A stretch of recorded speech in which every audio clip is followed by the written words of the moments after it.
10,000 hours. 10,000 hours is what it takes to master a skill, to earn the badge of an expert, physical or mental. It's repetition. 10,000 hours. But it starts with a coffee. Because we have 10 minutes, and it's time for you to master the art of solo filmmaking.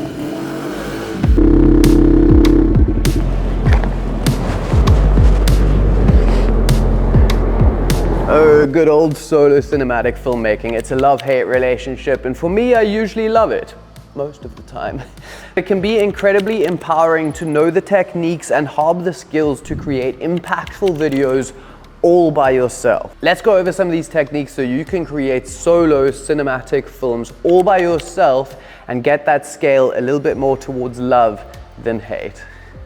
The first thing is that just like any filmmaking, it's likely that you're gonna need tools. What tools? Well, I don't really know, because filmmaking on your own is a spectrum. And if I was filming something like what I'm doing right now, it's on a tripod and it's super simple to capture. Even if I had a dedicated filmer, they wouldn't have any reason or job to perform. But on the other hand, sometimes I like to create very complex movement and all these crazy different style cinematic shots still on my own. So depending on the style of content you want to create, it's going to determine the tools that you need. Here are some of my absolute favorite tools when it comes to solo filmmaking. And I think the most important by far is some form of tripod, because even something like this, I need a tripod for if I want to be able to put my camera anywhere. Yes, you can use a stack of books and you're more than welcome to go ahead and do that. But I would suggest just picking up any old cheapo tripod like this one that's like maybe 40 bucks or something.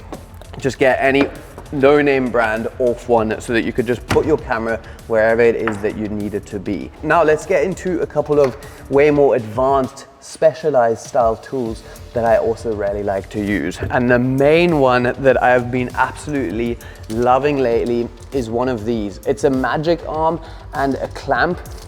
And this opens up a world of possibilities for when you are creating solo cinematic shots.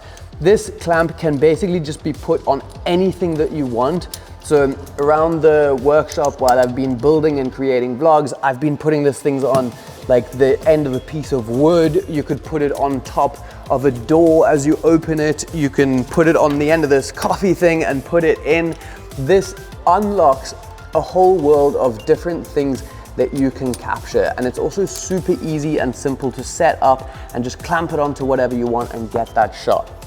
This is going to be a really helpful tool, just like how I set it up on this motorbike, where I can connect two together to give it some extra strength and support, put it on the bike, get shots of myself riding the bike around without anyone needing to help me, and it still ends up looking really beautiful and creates incredibly interesting perspectives and kind of unique shots, even though you filmed them all by yourself. You know, one of the most important aspects of any content you create, especially solo content, is that it needs to be story driven. The sponsor of today's video is Motion Array, and they have just launched an entire catalog of AI voiceover generation. Let's take the little intro that you watched at the beginning of this video for an example. I just pasted in a little script, hit generate, downloaded it, and put it onto my video, creating a whole new dynamic. And literally takes it from script, hitting generate, and I can play back my voiceover like this.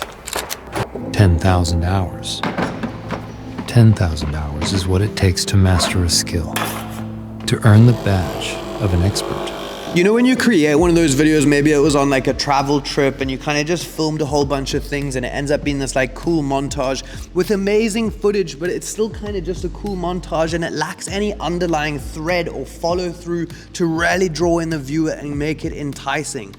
Putting in a voiceover, which you can achieve in seconds, will take that piece of content to a whole new level. You can pick between so many different voiceovers to curate to your exact needs, as well as further customize them with energy or speed, and then you just hit download and get that voiceover straight into your final project. Check out the link in the description. If you're already part of the Motion Array, you can just upgrade to an everything plan and you'll get access to the voiceover catalog catalog. If you are not interested in all of the rest of the amazing assets like sound effects and stuff that Motion Array has to offer, you can just get the voiceover plan like that as well. Let's get into how you can actually capture your shots. And firstly, don't assume that a still locked off shot is inferior to a shot that has a whole lot of movement in it. You can use still locked shots intentionally to create an incredibly dramatic look. And Casey Neistat said that his only rule in filmmaking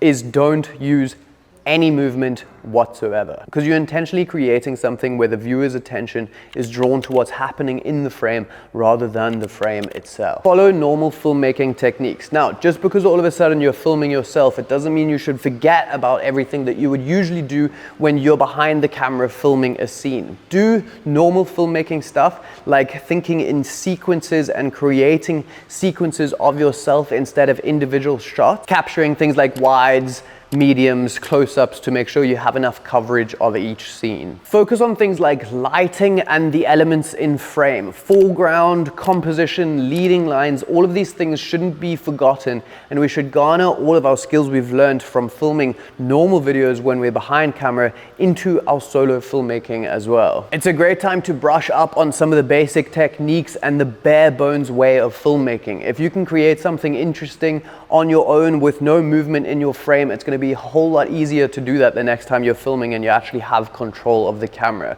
So think of it as a nice challenging exercise to be able to create amazing shots without even touching the camera that you're capturing it on. Pacing and flow. Now, depending on what type of content you're creating, if it's going to be incredibly fast paced, you're going to need to film in a different way, because you're going to need a significantly higher number of shots and different angles to cut between to create that faster pace, because you lack any movement to create that feeling of a fast moving and fast-paced video. So we're going to do that with cutting angles. This means you are going to have to spend more time setting up different angles, getting a bunch of different shots so that you have sufficient shot diversity so that when you want to cut that fast-paced scene together, you have enough shots to move your scene all around the place. If you're going for a slower, more dramatic scene, this is where solo filmmaking can really come into its stride, because it's going to make our job a hell of a lot easier by having fewer shots played out for a longer period of time,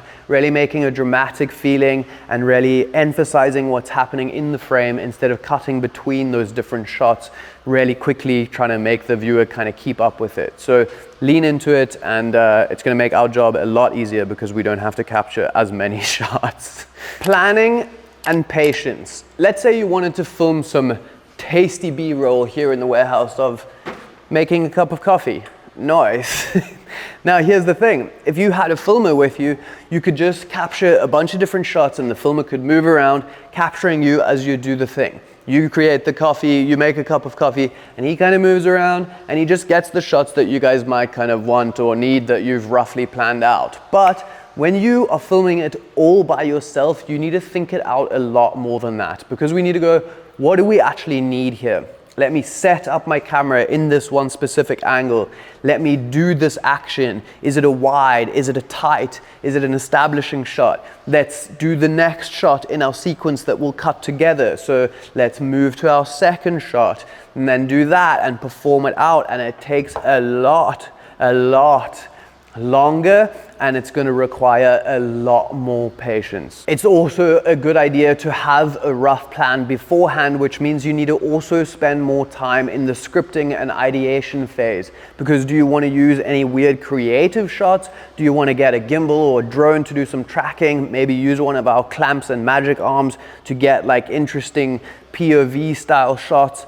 You need to plan it out, because when you're solo filmmaking, you must remember that you are performing the task of every different talent or person that would be required for a usual film shoot. You're the camera person, you're the actor, you're the idea script writer, you're everything. So it takes more time to plan it out, and that's totally fine. That's also what makes it so empowering for us. At the end of the day, the most important thing when it comes to solo filmmaking is to not throw all of your filmmaking techniques and skills you've learned over time out the window. Do what you usually would do in a much slower and thought out process, and be incredibly patient. Enjoy it, Creating videos by yourself is very, very satisfying and empowering. And when you do create something awesome and you did it all on your own, that's a feeling that is a really nice one to have. So go ahead and create that piece of content. Don't let the absence of any help be an inhibiting factor to stop you from creating the content that you possibly could. That's going to be it for this one. I will see you guys in the next one. Have fun. Bye.